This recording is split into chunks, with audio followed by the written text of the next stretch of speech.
Hello everyone, and welcome back to the Super Mario Maker Showcase. In the last episode, we did 2 levels. We did Find the Yoshi, an extremely difficult level, which I died multiple times doing so. And we also did Corneria, a level based on Star Fox. In this episode, we're going to start off by doing one of my favourite conceptually designed courses, even if maybe executionally it could have been done better. It's the most well received level we've seen so far with 15 stars. It's Race Yoshi.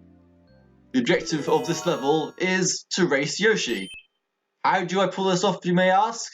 Well, let's take a look.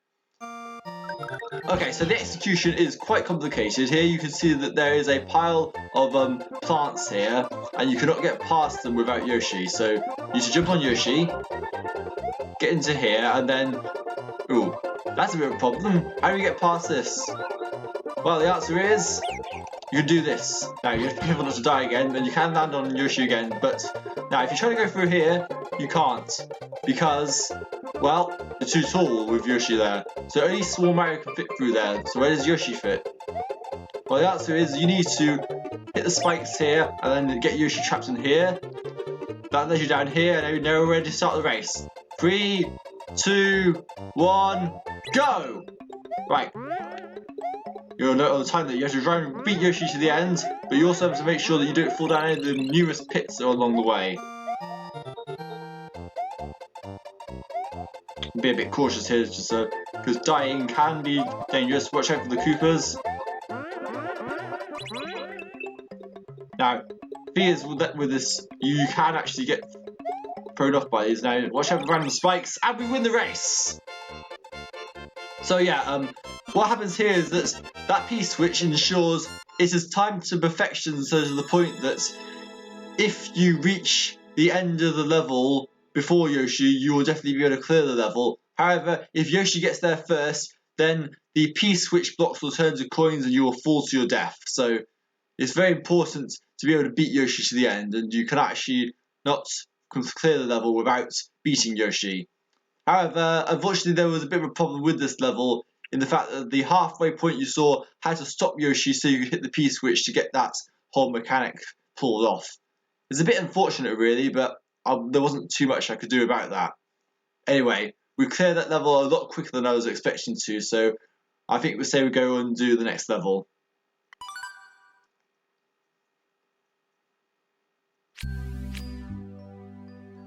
Okay, so the next level is One-Way Maze, another one that I really enjoy. This is based around the one-way bar mechanic, where you can only go through these one way. And I built an entire maze around them, which makes for a very unique looking level.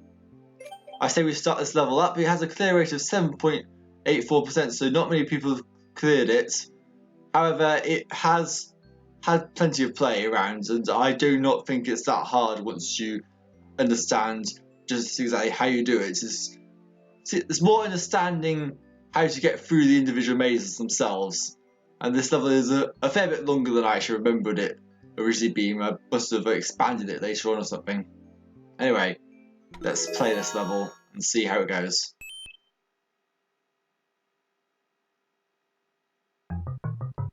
Okay, so as you can see, this looks a bit confusing, doesn't it? Where are the platforms here?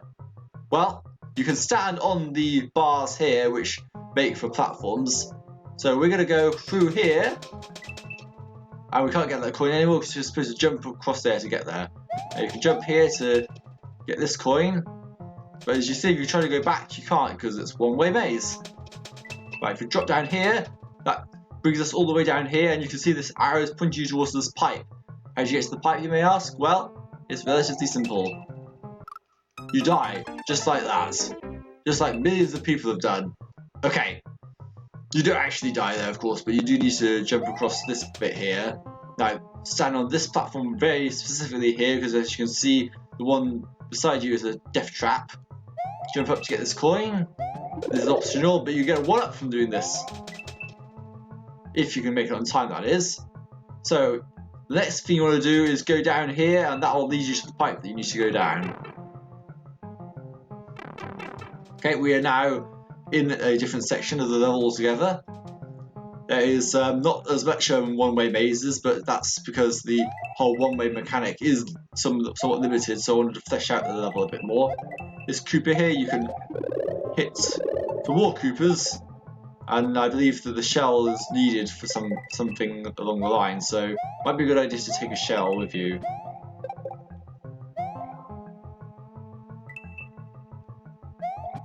I believe the shell is for an optional activity.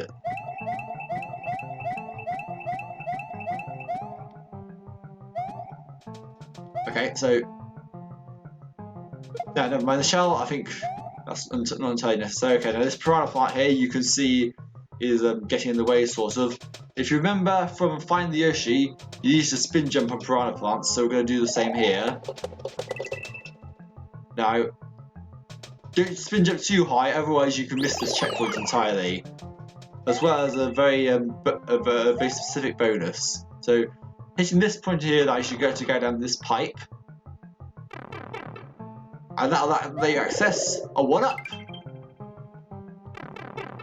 There's the end of the level, but we can't quite get to that point just yet. Go down here to collect the coins we missed out on. And you can see we've got another one-way maze coming up. Okay, so as you can see, this is a more complicated maze than the first one. The first one was designed to get you to understand the mechanics of it. This one, as you can see, we have a bit of a problem here. There's 2 piranha plants that are getting in the way, and it's entirely possible to get through them without triggering that section. However, I have to say that you'd be very, very specific in timing if you want to do that. So instead, we're going to get hit by the piranha plants, and now you've got a split path here. Which way do you go? I say we go this way first. We go down here, jump up this way, and now we have to go all the way down here because that's the only way we can really go. Okay, we're at this point now. And, we could try and time it. Get a 1-up. However, I think there's probably an easier way because what happens if we take the other route? Jump up, back up this way to find out. So we can jump up here.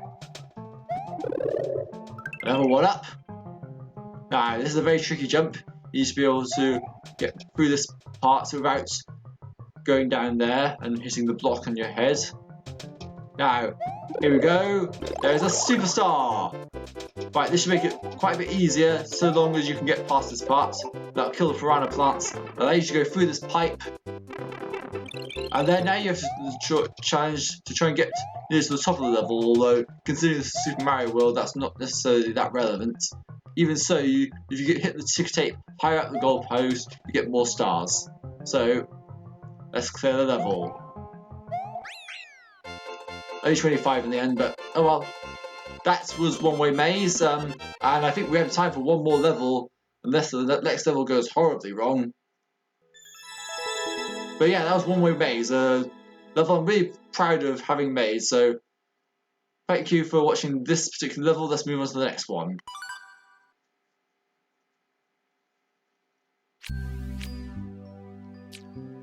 Our last level of the episode is Shell Spring Cave. This is a level I was experimenting on contraptionally wise. It started with the concept that you'll see at the very beginning of this level, and it progresses onwards with some other random bits, so I'm not quite sure which direction this level was going in the end. Let's start the level up though and see how it goes.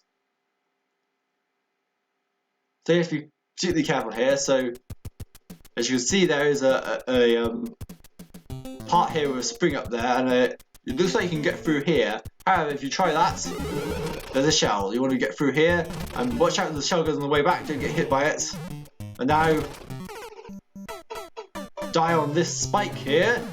Now, this shell here will take the spikes out from underneath you, so you want to get through this part without dying. I said without dying. Okay, we made it past that section. Now you don't want to die down that place instead, but there's a platform that drops down. You want to hit that spring to get up there. Or you do hear the cheese jeeps, that could be a bit of a problem too. and then if you jump too soon you hit a spike, so this is a rather tricky bit to navigate, I must say. Dang Cheep Cheeps! Okay, we finally made it up there, so collect some of the coins here. Now if you hit this Koopa here, break this block. Oh, but you have to make sure that you don't get the ground taken underneath you by that Koopa there.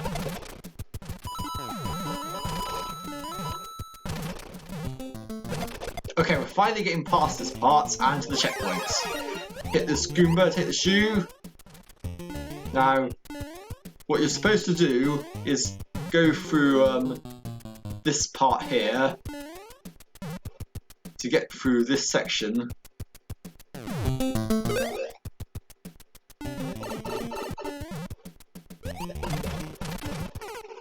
But it's very tricky to get through here with regards to getting the Koopa there. However, as I've learned in a recent playthrough, this section is completely cheesable. Allow me to show you what I mean.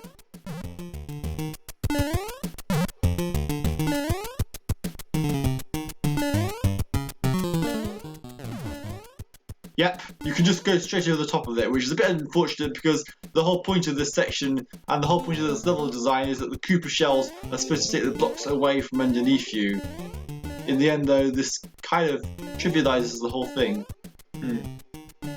Anyway, you aren't supposed to have to shoe this far forward, so I probably need to make a level adjustment. If you go down here, that allows you to clear the level. I think we want to see how to do it properly though, so be right back when I show you how to do it without getting the shoe that far. Okay, we're now down to this section, and we'll do this the proper way.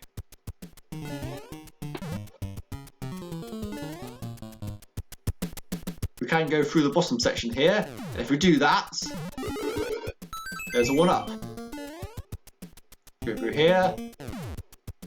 Now, obviously we can't fit through this properly, so we have to take damage to allow us to get through here. Small Mario. Now we break that block. And quick, because this is going to break out from underneath us. Let's do some very specific jumps and not die there. Okay, we're back here now. And we died in exactly the same place again. Try and make sure we get a stable footing before progressing any further than that. Okay, we made it onto here. Onto here. Onto here. Onto here. Can we jump straight into there? Yes, we can. If you missed that, there is a spring that allows you to jump up there, but I think that's going to be it for the Mario Maker Showcase for these 3 levels. Thank you for watching the Super Mario Maker Showcase. In the next episode, we are going to be tackling a few more levels. The levels in question that you'll be seeing are the likes of Bowser Jr.'s Fiery Fortress, a level I'm considering remaking in Super Mario Maker 2 due to the new vertical sub-area mechanic. We're also going to look at levels like Scarily Believable, and if we can get through both of those levels in good time, we may get Sword Chase into the episode. So, thank you for watching, and I will see you next time. Goodbye.